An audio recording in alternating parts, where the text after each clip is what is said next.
Aujourd'hui, on va s'intéresser à une figure absolument fascinante, Rosa Luxembourg.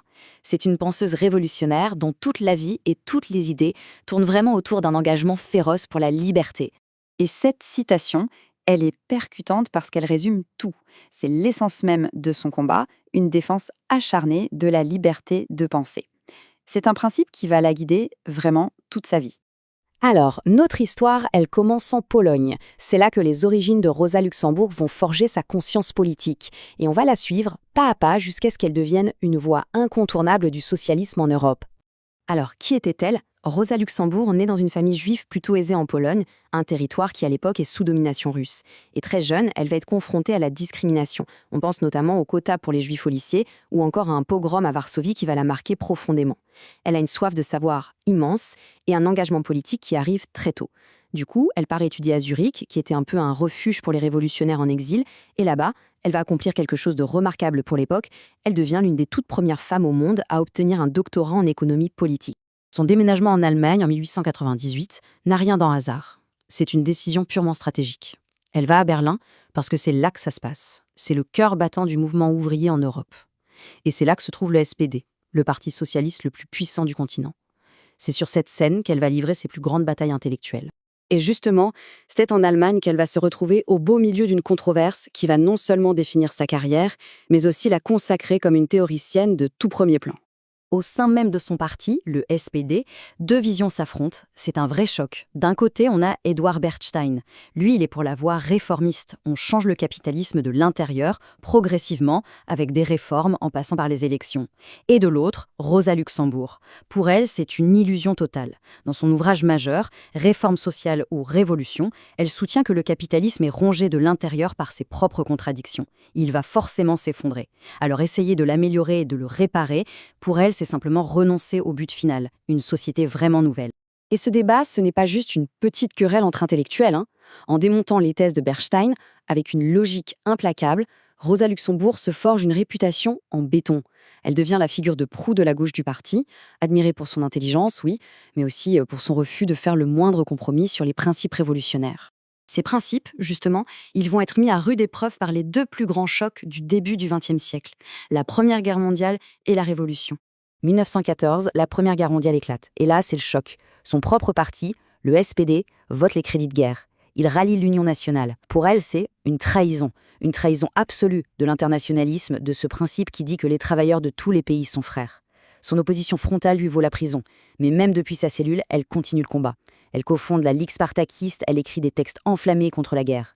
Et quand la révolution éclate en Russie, elle la salue bien sûr comme un événement historique, mais, et c'est vraiment ça qui est crucial, elle critique immédiatement les dérives autoritaires des bolcheviks. Cette phrase, elle illustre parfaitement sa position, qui est unique. Elle soutient la révolution, mais elle refuse de fermer les yeux sur la suppression des libertés. Pour elle, c'est simple.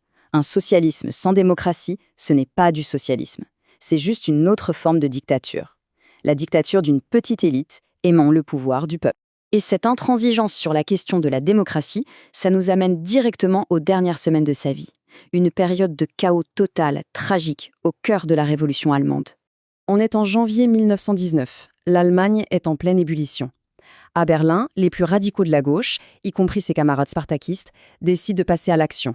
Ils déclenchent une insurrection pour tenter de renverser le gouvernement et d'instaurer ce qu'on appelle une république des conseils, une sorte de démocratie directe par les travailleurs. Et là, c'est fascinant, parce que Rosa Luxembourg, la grande théoricienne de la Révolution, est aussi une pragmatique. Elle est convaincue que cette insurrection est une erreur tactique. C'est trop tôt, c'est mal préparé. Pourtant, elle est prise dans le tourbillon, et par loyauté envers ses camarades, elle choisit de les soutenir. La réaction du gouvernement, qui est dirigé par ses anciens camarades du SPD, est d'une brutalité qu'on peine à imaginer. Le ministre de la Défense, un certain Gustav Noske, fait appel aux Freikorps. Il s'agit de corps francs, des milices d'anciens soldats, nationalistes, d'extrême droite, pour écraser l'insurrection dans le sang. Dans ce climat de véritable chasse à l'homme, l'inévitable finit par se produire. Le 15 janvier, Rosa Luxembourg et son camarade Karl Liebknecht sont retrouvés dans leur cachette. Ils sont arrêtés par les Freikorps. La suite est d'une violence barbare. Elle est emmenée à l'hôtel Eden, le QG de ses paramilitaires. Là, elle est frappée à la tête à coups de crosse. Puis, on la met dans une voiture, on lui tire une balle dans la tête. Et son corps est jeté dans les eaux glacées du canal. L'une des plus grandes voix intellectuelles du socialisme européen vient d'être brutalement réduite au silence. Mais sa mort tragique, loin de mettre fin à son histoire, va ouvrir une nouvelle bataille. Une bataille féroce pour son héritage politique et intellectuel. Après sa mort, un courant de pensée va prendre son nom, le luxembourgisme. Qu'est-ce que c'est? Eh bien, c'est une vision du socialisme qui est dans la droite ligne de ses critiques contre les bolcheviks. Un socialisme qui doit être fondamentalement démocratique, anti-autoritaire et qui fait confiance à la capacité des gens à s'organiser eux-mêmes sans être chapeautés par une élite de parti qui serait tout. Et c'est là que ça devient vraiment complexe. C'est que presque tout le monde a essayé de se la réapproprier. Les communistes de conseil, évidemment, mais aussi les léninistes, même si elle les avait critiqués durement. L'ironie, c'est que même le régime de l'Allemagne de l'Est lui a voué un culte, en la présentant comme une martyre, tout en censurant soigneusement ses écrits sur la démocratie. Et aujourd'hui encore, des anti-staliniens aux féministes, beaucoup continuent de voir en elle une source d'inspiration. Au final, on se rend compte que la bataille pour l'héritage de Rosa Luxembourg, elle n'est jamais terminée. Pourquoi? Parce qu'elle incarne une tension fondamentale, une tension qui traverse toute l'histoire de la gauche. Ce conflit permanent entre une vision démocratique, libertaire, et une vision autoritaire, centralisée du changement social. Ce qui nous laisse avec une dernière question. Faut-il voir en Rosa Luxembourg une théoricienne visionnaire, dont la critique de l'autoritarisme était presque prophétique, mais qui a simplement été trahie par la brutalité de son époque?